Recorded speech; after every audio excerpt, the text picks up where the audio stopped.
महाराष्ट्र की राजनीति और देश विदेश के मुद्दों पर बात करने के लिए हमारे साथ भारतीय जनता पार्टी के वरिष्ठ नेता प्रवक्ता सुधांशु त्रिवेदी जी हैं। सर, स्वागत है आपका एबीपी न्यूज़ पर।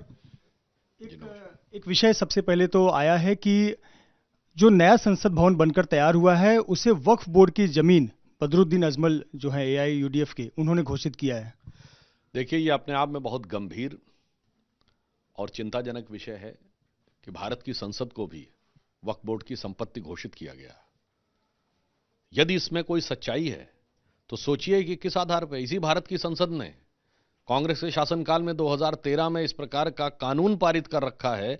यदि कोई घोषित कर देगा तो फिर जिम्मेदारी उसकी होगी, नहीं होगी ये साबित करना, बल्कि जिम्मेदारी उसकी होगी जो उसके ऊपर मालिकाना हक रखता है। मैं इंडी गठबंधन और महाराष्ट्र में महाविकास अघाड़ी के लोगों से पूछना चाहता हूं कि जो लोग वक्फ बोर्ड के मुद्दे के ऊपर अपनी मजहबी सियासत की आंखों की पट्टी बांधे रहते थे, उनका इस पर क्या कहना है। हम तो इस बात के पक्ष में हैं कि ईमानदारी से उस अधिनियम के बारे में चर्चा होनी चाहिए और जो संवैधानिक दृष्टि से उचित संशोधन है वो उसमें होना चाहिए, परंतु जो लोग संशोधनों के खिलाफ हैं उनसे मैं पूछना चाहता हूं। कल उमर अब्दुल्ला ने जम्मू कश्मीर में मुख्यमंत्री पद की शपथ ली। उनके शपथ विधि के दौरान उनके एक विधायक हैं हिलाल अकबर लोन, जो कि राष्ट्रगान के समय खड़े नहीं हुए। इसको लेकर काफी विवाद हो रहा है। वहां पर इस प्रकार की प्रवृत्ति इंडी गठबंधन के दलों में अक्सर दिखाई पड़ती है। तो मेरा इस सवाल के ऊपर क्वेश्चन राहुल गांधी से है, कांग्रेस पार्टी से है।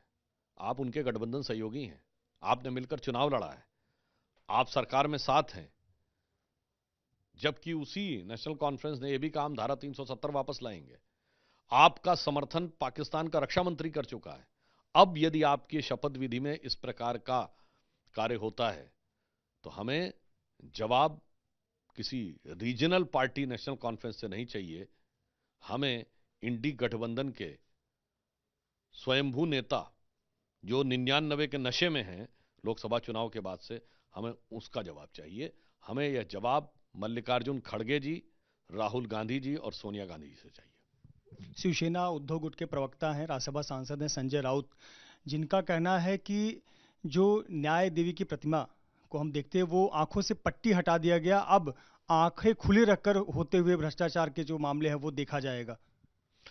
मुझे लगता है कि अगर उनकी आंखें खुली होती संजय राउत जी की तो उनको ध्यान रहता कि भ्रष्टाचार के जितने भी मामले हैं, आज वो जिन लोगों के साथ खड़े हैं, पिछले 30-35 साल की एक लोकसभा बता दें जब इन दलों में से किसी न किसी नेता ने भ्रष्टाचार के किसी न किसी आरोप में जांच एजेंसी या कोर्ट के चक्कर ना काटे हों।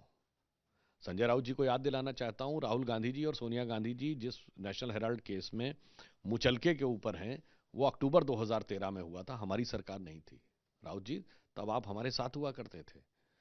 2011 में अगर आप देखें तो कनिमोझी और ए राजा जेल गए थे, आज उनके साथ आप हैं, तो हमारी सरकार नहीं थी। 2010 में सुरेश कालमाड़ी जेल गए थे, यही महाराष्ट्र के थे, हमारी सरकार नहीं थी।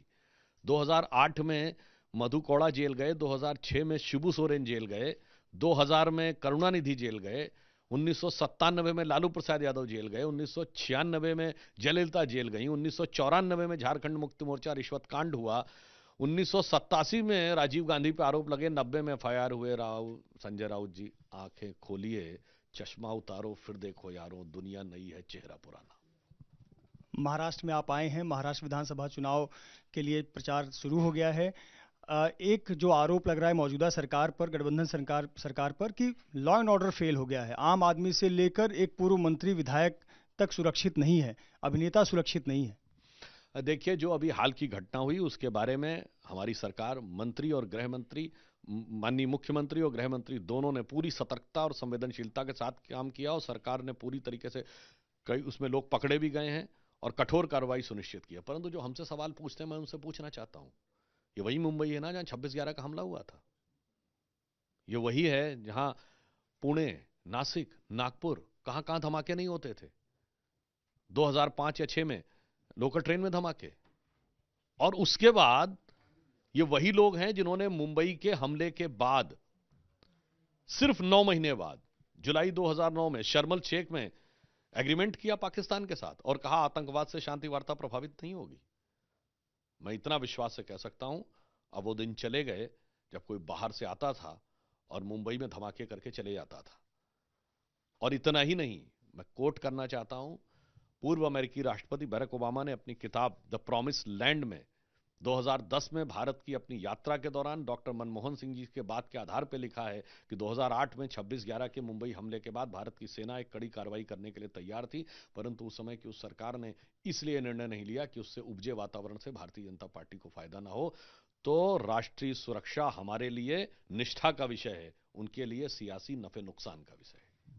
लोकसभा चुनाव में आप लोगों को वो सफलता नहीं मिली जिसकी आप लोगों को अपेक्षा थी। बीजेपी सिंगल डिजिट में आ गई, सबसे ज्यादा सीटों पर लड़कर भी। 3 महीने में ऐसा क्या बदल जाएगा कि लोकसभा की तस्वीर विधानसभा में नहीं होगी, दोहराई जाएगी? देखिए, ये सत्य है कि लोकसभा में हमें आशातीत सफलता नहीं मिली थी, परंतु तब से अब तक बहुत बदलाव आ चुका है। जिसे कहते हैं ना कि गंगा में बहुत पानी बह चुका है, तब से समुद्र की हवाएं भी बहुत बदल चुकी हैं।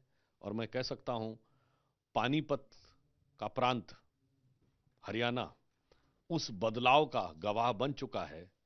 तो मुझे इस बात की पूरा विश्वास है कि किसी जमाने में मराठा साम्राज्य का केंद्र रहा महाराष्ट्र जरूर उस हवा को आंधी में तब्दील करेगा। चेहरा कौन होगा इस आंधी को तब्दील करने वाला? बड़ा आपने बेहतरीन सवाल पूछा है। हमारा तो मुख्यमंत्री है, सवाल तो उनसे है जिनके ख्वाबों ख्यालों में भी मुख्यमंत्री है। हमारे तो कल आपने देखा कि देवेंद्र फडणवीस जी ने मुड़कर देखा शिंदे जी की तरफ। शिंदे जी ने कहा कि हमारा 2 साल का काम करेगा। तो साहब, हमारे तो तीनों वैसे हैं जैसे राम, लक्ष्मण और भरत, और उनके ऐसे हैं सबके दिल में जानते कैसा है, जैसे शुजा, मुराद और दारा, जो औरंगजेब के 3 भाई थे। सब एक दूसरे का काम लगाने में लगे। और बाकी बात छोड़िए, मैं तो राहुल गांधी से पूछना चाहता हूं, हर चीज में जात पूछते हो ना, मुख्यमंत्री का नाम मत बताइए, जात बता दीजिए कि मुख्यमंत्री किस जाति का होगा, ये बता दीजिए, क्योंकि आपको तो शौक चल रहा है हुआ ना आजकल हर चीज में जात पूछने का। आपने औरंगजेब के भाइयों का जिक्र किया, आप चाहते तो रावण, कुंभकर्ण, विभीषण भी उपयुक्त कर सकते थे, आप विपक्षी नेता का। बहुत अच्छी बात कही है। तो छत्रपति शिवाजी महाराज के राजकवि भूषण ने कुंभकर्ण और जो आपने कहा ना उसकी तुलना औरंगजेब से ही की है। मैं आपको कोट करे दे रहा हूं, कुंभकर्ण असुर अवतारी औरंगजेब, ये भूषण ने लिखा है। कुंभकर्ण असुर अवतारी औरंगजेब, काशी और प्रयाग में दुहाई फेरी रब की, तोड़े देव देवालय शहर मोहल्ले के रे, लाखों मुसलमान किए माला तोड़ी सब की, और काशी करबला होती, मथुरा मदीना होती, शिवाजी ना होते तो सुन्नत होती सबकी। अब उनसे जाके पूछिएगा कि वो कुंभकर्ण औरंगजेब को कुंभकर्ण अवतारी मानते हैं या बादशाह आलमगीर बादशाह जिंदा पीर मानते हैं। निवेश को लेकर आप लोगों के जो भी मुद्दे महायुति के काम को दिखाए जाते हैं, कहीं ना कहीं विपक्ष जो है उसको एक नैरेटिव सेट करता है। आप विकास कामों की बात करते हैं, आपने गर्व से कहा कि हमने अटल सेतु बनाया, इस पर विपक्ष कहता है कि दूसरे दिन उस पर गड्ढे पड़ गए। निवेश के बारे में जब बात होती है तो कहा जाता है कि पूरे महाराष्ट्र का जो निवेश था वो तो गुजरात जा रहा है, गुजरात शिफ्ट किया जा रहा है। मुझे लगता है झूठ और भ्रम का जो प्रचार विपक्षी दल कांग्रेस पार्टी और इंडी गठबंधन और यहां महाविकास आघाड़ी द्वारा किया जाता है, ये उसका प्रमाण है। आज सत्य यह है कि महाराष्ट्र में जो इन्वेस्टमेंट आया है वो भारत में नंबर 1 है। 1,25,000 करोड़ रुपए का इन्वेस्टमेंट 2023-24 में आया है। हाँ, उनके शासनकाल में महाराष्ट्र पीछे हो गया था कर्नाटक से भी और गुजरात से भी। अब पुनः महाराष्ट्र नंबर 1 पे हो गया, इसमें किसी प्रकार का कोई किंतु परंतु की कोई संभावना नहीं है। और भारत का सबसे बड़ा पोर्ट टर्मिनल वधावन पोर्ट, जो दुनिया के टॉप 10 में से एक है, वो 76,000 करोड़ की लागत से यहां पर बन रहा है। और मैं कहना चाहता हूं, अगर यहां सबसे बड़ा सेतु अटल सेतु बना है, सबसे बड़ा जो कैंटिलीवर ब्रिज बना है वो गुजरात में बना है, सबसे ऊंचा जो पुल बना है वो चिनाब पे बना है, तो हमने बहुत कुछ बनाया है।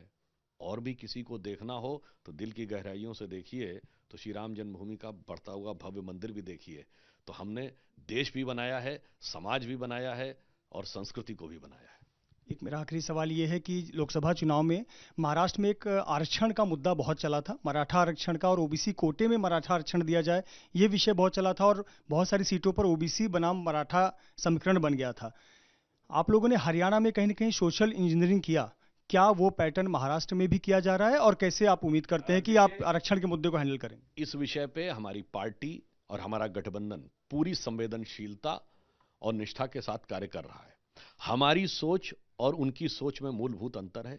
हम सभी जातियों का समाज में स्थान, सभी जातियों की पहचान और सभी जातियों का समुचित उत्थान चाहते हैं। उनका उद्देश्य पहचान, सम्मान और उत्थान नहीं, वो सभी जातियों में आपसी घमासान चाहते हैं। यह हमारी सोच और इंडी गठबंधन की सोच में अंतर है। बहुत बहुत धन्यवाद हमसे बात करने के लिए सुधांशु त्रिवेदी, जिन्होंने कहा कि विपक्ष के पास मुद्दे नहीं है और जो काम के मुद्दे हैं 2.5 साल में जो सरकार ने काम किया है मायावती, उन मुद्दों को लेकर वो जनता के बीच जाएंगे और उनका चेहरा भी राम लक्ष्मण भरत के रूप में जनता के सामने है। कैमरामैन आसिफ खान के साथ Mrityunjay Singh, ABP news, Mumbai. For exclusive and insightful videos, subscribe to our new channel ABP Live Premium.